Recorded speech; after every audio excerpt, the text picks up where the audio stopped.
Have you succeeded with everything you wanted in life, but you're having a hard time living your legacy? There's a big difference between the two. And many people struggle with this. They spend their whole life pursuing success, the career they wanted, the financial stability that they wanted, the relationship that they wanted. But what's the next step? The next step is enjoying the fruits of our labor and living in that legacy we've created, something bigger than ourselves, something we want to leave, an impression we want to leave on the earth or, our time here, or our families, something we want to pass down. Well, there's a very simple reason why people have a hard time living their legacy and they make millions or, have all this success, but they don't enjoy it. Well, that's because the success process is an intellectual process. The legacy process is an emotional process.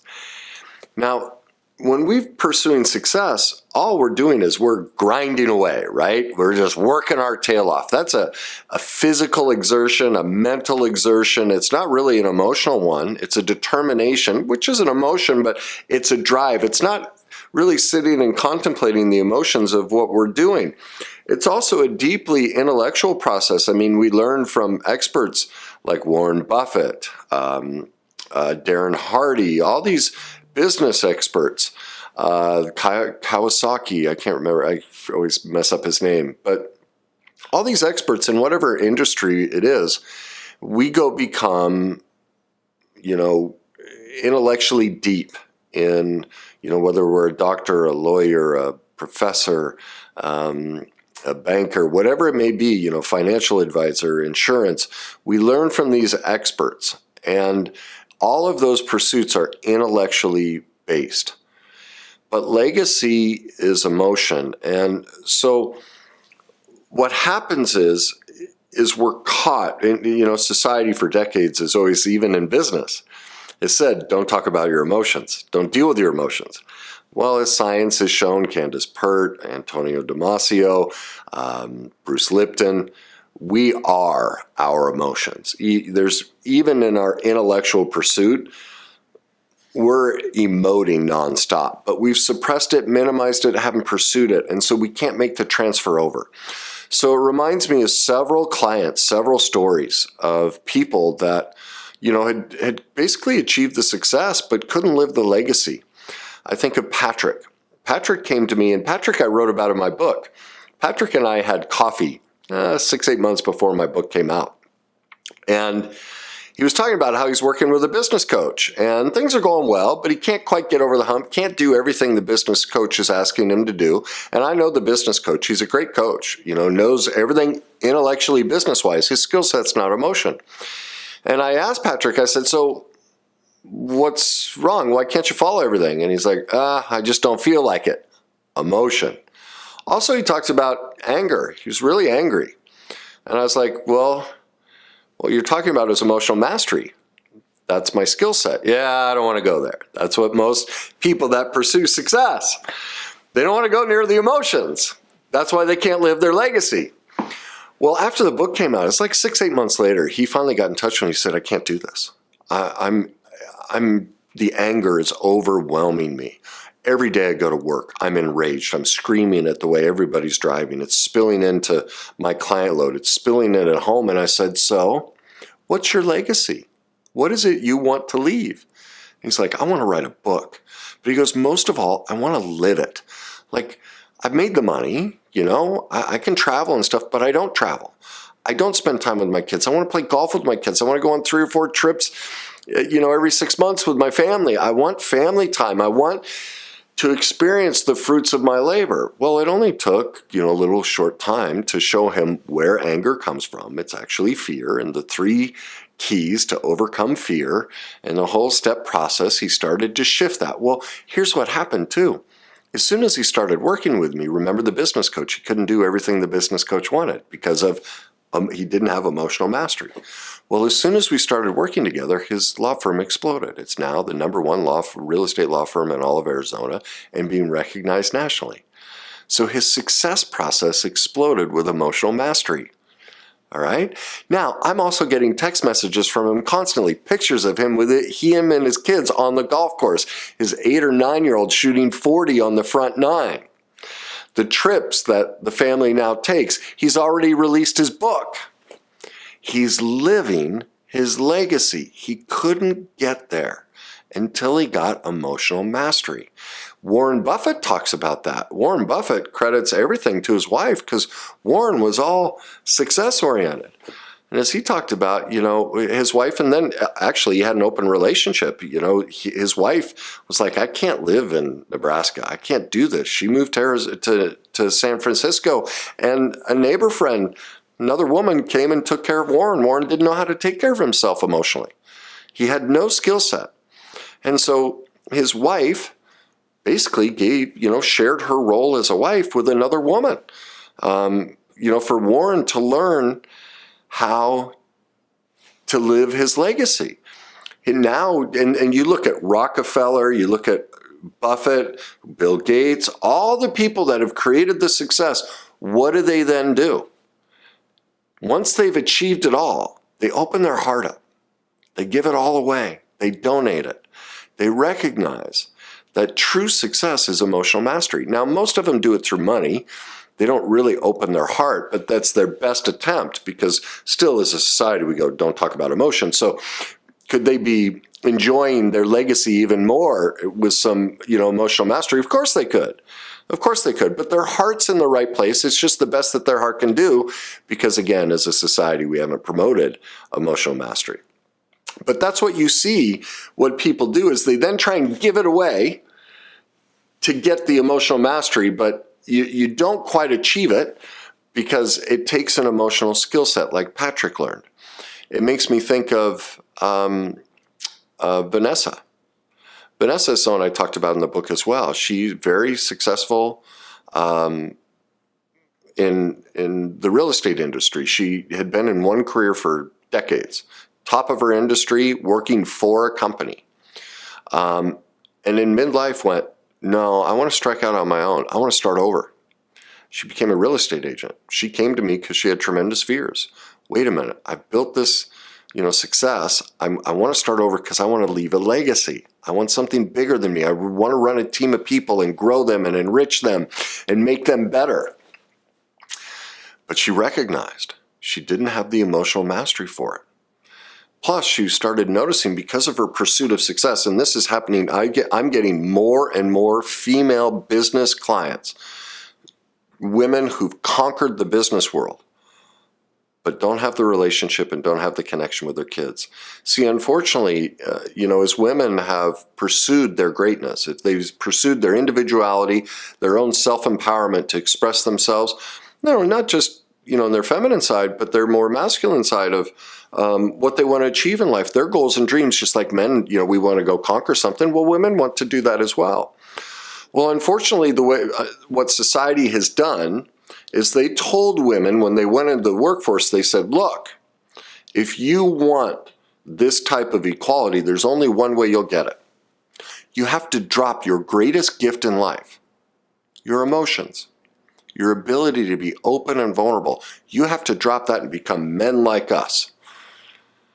And so the reason you're seeing such discord in the business world and amongst men and women is women have had to become men. And so what happened, this is the mistake of the feminist movement, is they promoted women to become men. It's, in part women did this too, because you look at Steinem and Fonda, their whole rallying cry was, I'm a woman, hear me roar. Well, who roars? A lion. What's the lion? The male king of a jungle. They told women, go become men. And men did it too. They said, look, honey, if you're going to come in the boardroom, you need to, pardon me, this is a bit crass, but you need to grow a pair of these. And so women shut down their greatest gift. They didn't bring that skill set to the workforce. Men need that because as science now shows, our greatest decisions are made from an emotional place, not a logical place. Our best logic comes from a combination of a deep emotional skill and a deep intuitive connection. Well, those require emotions. When you put those together and then you use intellect to process it and bring it out, that's where the greatest emotional decision comes from. So instead of promoting women and empowering them and saying, look, why don't you bring your greatest skill set, your vulnerability, your emotional depth and breadth into the workforce, and now men and women can grow and learn together and be better equipped to navigate relationship with each other, make better decisions. We told women, look, go become men. And the women's movement did this too. They're still doing it. They're advocating, be a man, just go be a man. So both sides are to blame. I hate to say blame. Both sides did the best they could. But what we've created is a dynamic where women have been suppressed, and now they're incredibly angry, incredibly frustrated, upset at men for something they did to themselves, and men played a part in as well. And so many of them are coming to me and, they're killing it as male, a male version of a female executive. But they've lost their heart. They're not connected with their kids. They're not connected with their spouse, or they're single and they're bouncing from terrible relationship to terrible relationship. They keep attracting narcissistic men, abusive men, distant men. Well, that's because they're distant. We attract who we are. And women have lost their heart as they've pursued success in what the male had always said, this is how you do it. But again, Steinem and Fonda did it to him as well. They said, go become a man. So both sides did it to themselves. So when she came to me, starting this new career, that was, she's like, I'm filled with fear. And well, what we had to do was dig into reconnecting her to her greatest gift, because she was filled with emotions, but she'd learned to suppress them. She'd gone and become a man, and she was also having tremendous difficulties with her children. Lots of fighting, lots of struggle with her kids. Well, as I point out in the book, there's a specific instance, too, where she was struggling with making a decision. She was filled with fear and angst, and she came into my office because her kids were filled with all this turmoil. Well, the second we worked on her emotional mastery around her decision-making process, how she was blunting her emotions, and she got calm, she never said a word to her kids. They just dropped. See, our kids become our emotions. If your kids are struggling, whatever age, it's just a mirror into your own emotional struggle. That's it. And so when parents heal their emotions, the kids' emotions will heal as well. Okay? So how she was able to start living her, and by the way, in 6 months, she's like, everyone said the first year of real estate, you're not going to make any money. She's already leading the company. Already has a team under her. She's been in a couple of years now, but it only took her 6 months to break records and everything, because she got back in touch with her greatest gift, her emotional mastery. And now you bring that with the intellectual success process she had learned and been dedicated, very, orderly and organized and process oriented, and all that intellectual gift that she had when she brought her natural gift in and reattached to her emotional mastery. Well, she's more successful now than she ever was in her previous career, where she was a leader in the industry. So if you're looking to pursue your living in your legacy, if you want to go beyond just success, the only way to do it is become an emotional master. I mean, like I said, Patrick's written his book. That was, part of his goal of, it can only happen when we connect to that. So how do we do it? Well, hire someone like me. Of course, yeah, you need someone who's an expert in emotional mastery to reconnect. But I want to give you a couple tips just so you can get started on your own, and just so you can prove to yourself how much better your life is going to be in a short period of time. All right, by gaining the emotional mastery, you're going to see your success process and your ability to live in your legacy skyrockets when you gain emotional mastery. So the first thing that I do with every client is I say, go to Google and print off a feelings list and keep it with you for a minute. You should do it for 30 days, but a minimum of a week. And that first week, just make check marks. Check in as often as possible. I recommend a minimum of 5 times a day. Just pull the sheet out and look at all the different feelings and put a check mark. What are you feeling? Happy, sad, scared, frustrated, angry, bored, empty, numb? What is it? Just make a check mark. Don't process it. Just check marks. The first 7 days. Now, after 7 days, look at it. You're going to see there are consistent feelings that you're experiencing over and over, and those are what are robbing you of living in your legacy. Now, the next step in it is once you've narrowed down, okay, these are the problem feelings that are showing up. You ask yourself this question. When was the first time I felt this feeling? It could be yesterday. It could be when I was 2 years old. Don't filter it. There's not a right or wrong answer. The right answer is whatever memory comes up first. All right?